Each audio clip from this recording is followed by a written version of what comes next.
She couldn't see anything. That's the most terrifying thing. Not the heat, not the fear, not the pain, but the darkness. Absolute darkness. A darkness that enters through the eyes and takes the place of the soul. She ran. Or tried to. The stones shifted. The ground she had known since childhood was now strange, treacherous, each step a gamble. Someone was crying. A child. She recognized the voice. It was the girl who sold flowers on the corner of the Forum, the same one who offered lilies to the gods every morning. Now she offered only tears. She wanted to shout the girl's name, but when she opened her mouth, no air entered. Ash entered, thin, hot, that scratched her throat like sand. Then she heard silence. The crying stopped. She kept running. For how long? She didn't know, until her feet found something soft, different from the stones. She bent down, touched it.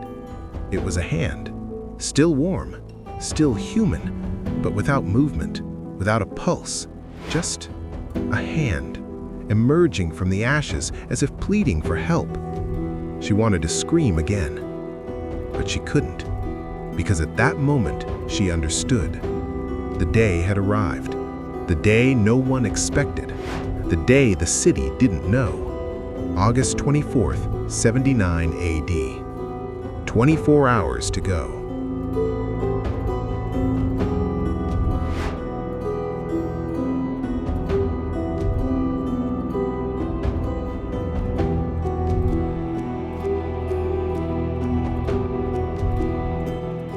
Let's go back.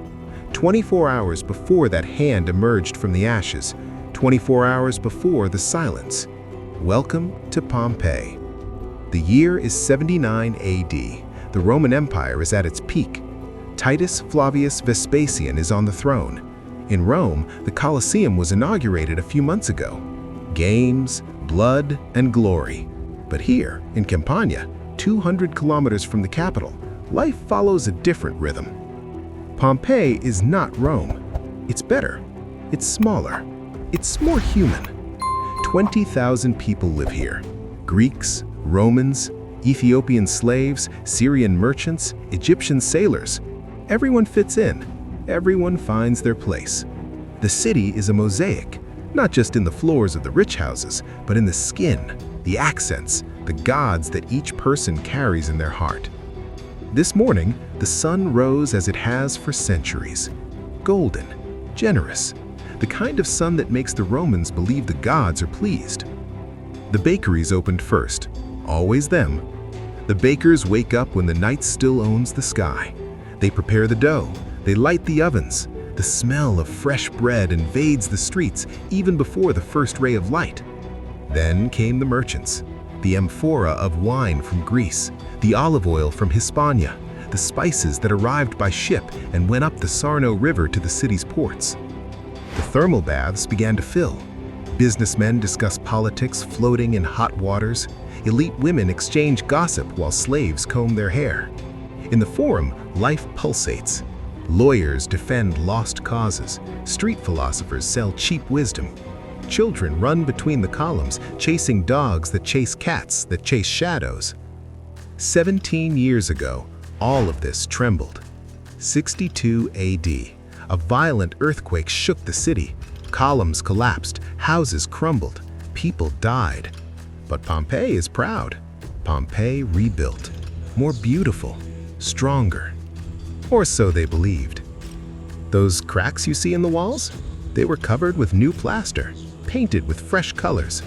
No one asks what caused them. No one looks up at the mountain. After all, it's just a mountain. Green, peaceful, with vines on the slopes and summer villas of the rich. What could happen? This morning, a slight tremor passed through the city. Objects tinkled. People stopped. They looked at the ground, then the sky. Then they started walking again. Someone laughed, "The ground is dancing again." Pompeii laughed along. No one knew yet that it wasn't dancing. It was a warning.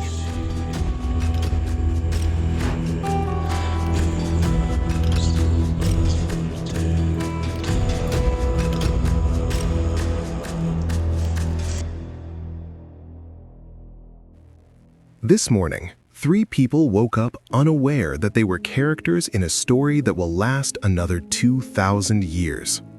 3 lives, 3 classes, 1 destiny. The first is called Lucius. It's not a special name. There are dozens of Luciuses in Pompeii, but this Lucius has thick hands and a stooped back. He's a baker. For 30 years, he has woken up before the sun. For 30 years, he has kneaded the same dough. For 30 years, he has fed 300 families with his bread. Today, something is wrong. The oven is hotter than usual, much hotter. The loaves burned, 40 loaves lost. Loss. The oven is hotter than yesterday, he says to his assistant. Or is it me? It's old age, boss, replies the young man, laughing. Lucius laughs too. He wipes the sweat from his brow. He looks at the oven. The flames have a strange color, bluish in the center. He'd never seen that before. But there's bread to deliver. There's no time to think about blue flames. The second one is called Aemilia. She's 17 years old. Tomorrow, she's getting married. Today is the last day she'll be a daughter. Tomorrow, she'll be a wife. The groom's name is Caio. He's 22 years old, a fabric merchant, a good catch, respectable family. Aemilia should be happy, and she is. But there's one thing: the water. This morning, when she went to the well to fetch water for her bath, she smelled something strange. It tasted like rotten eggs. She complained to her mother. "Mom, the well water tastes like rotten eggs." Her mother didn't even look at her. She continued arranging the pomegranates for the wedding banquet. "It's summer, daughter. Everything ferments in the summer." Aemilia hesitated. She wanted to say more. She wanted to say that the birds in the cage were throwing themselves against the bars. She meant to say that the neighbor's dog hasn't stopped howling since dawn. But she didn't say it. She kept it to herself. She's getting married tomorrow. There's no time for foolishness. The third is Marcus Aurelius. No, not the philosopher emperor. This is another one, a wine merchant. Rich, very rich. So rich, he can pay to believe in nothing. This morning, he's in his peristyle drinking his first glass of the day when the foreman approaches. "Sir, the slaves say the animals are restless. The horses are sweating for no reason, and there were loud noises coming from the mountain." Marcus Aurelius raises an eyebrow. Then he smiles, a superior smile, of someone who knows that the poor are always afraid of what they don't understand. "Superstitions," he replies. "Vesuvius is a mountain, not a god. It's not going anywhere. Bring more amphoras. We have business." He raises his glass again. The wine trembles, a slight tremor, almost imperceptible. He notices it, but ignores it. Rich men ignore many things. 3 lives, 3 classes, 1 destiny. And the only one who could save them didn't speak. The mountain simply waited.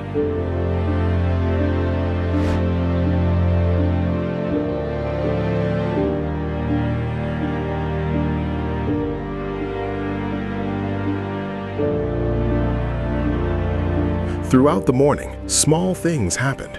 Things that, if added together, could have formed a scream, but no one added them up. The water in the wells changed, not just in Aemilia's well, throughout the city. The women who fetched water noticed, more turbid, warmer, with a metallic taste. Some said it was punishment from the gods, others said it was just summer. No one stopped drinking. The animals went mad. The birds in the cages threw themselves against the bars until they bled. The dogs howled for no reason, pointing towards the mountain. The horses in the stables sweated and trembled, even without having worked. The rats were dying. In the streets, small gray bodies. No one asked why. The sky changed color, not suddenly, slowly, as if something were being filtered. The clouds had strange shapes, too high, too dark at the base. An old man sitting at his front door murmured, "My grandfather used to say that when the sky is like this, the earth responds." The neighbors laughed at him. Old people always see signs in everything. Then came the tremor. It wasn't like the others. It lasted longer, 4 whole seconds. Objects fell from shelves. A child cried. A small statue swayed in the forum. People stopped. This time, no one laughed. That's when a man climbed the steps of the Temple of Jupiter, a Praetorian turn, authority. He raised his arms. "It's nothing," he shouted. "We've seen this before. We've rebuilt before. We'll rebuild again." The crowd calmed, breathed a sigh of relief. He didn't know, he couldn't know, that there wouldn't be again. At the end of the morning, Lucius the baker found a dead rat near the oven. He looked at the animal, then at the oven. The flames still had that strange blue color. He murmured, almost voicelessly, "The rats are dying. This isn't normal." But he had bread to deliver, and he closed the door. 17 years of earthquakes, 17 years of ignored signs, 17 years of "it's nothing." Today, everything would be different, and nobody knew.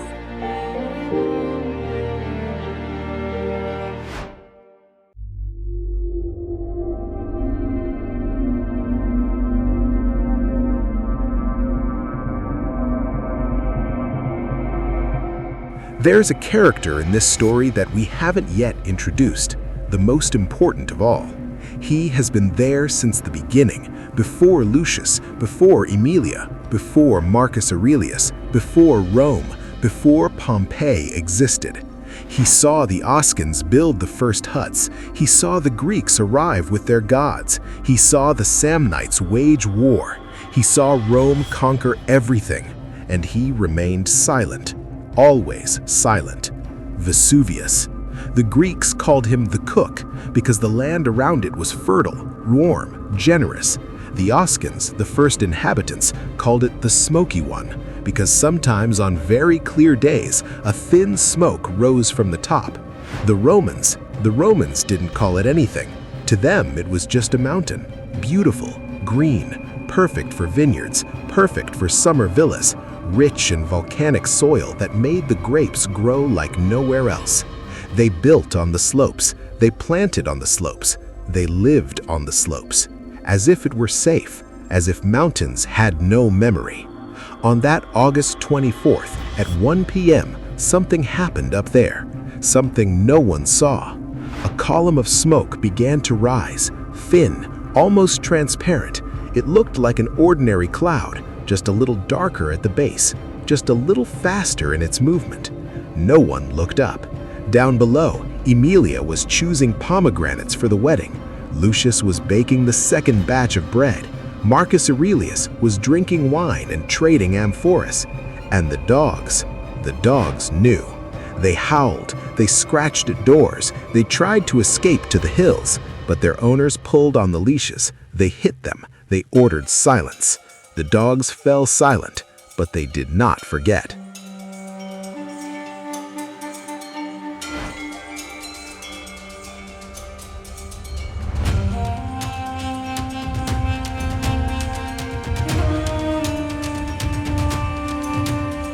The forum was full, like every afternoon. Commerce, politics, idle chatter, children playing hide and seek among the columns, a fig seller shouting his price, 2 old men playing dice in the shadow of a statue. Pompeii was alive. Then came the sound.